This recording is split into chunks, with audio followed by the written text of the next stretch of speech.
Hello everyone and welcome to the video tutorial on how you can adjust margins inside your Google Docs document. I'm Sabine from Create Login and Delete, and without further ado, let's jump into our topic. In order to adjust your margins inside your documents, then what you can do is just go to File right here. Now in this portion right here, you can adjust your margins. For example, let me set this to 0.54, and after I'm done with it, click on OK. So my margin have been changed.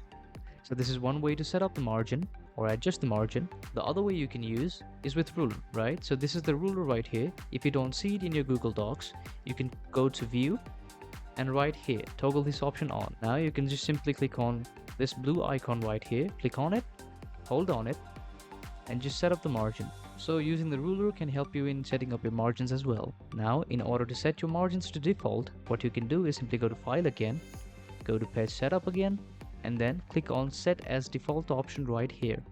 After you have done it, then your margins will be set to default. What you need to remember is that your blank document that you have chosen will have the margins set to default. So if you want to adjust your margins according to your comfortability, then you can follow the steps that I taught you. So that's it for today. Thank you very much.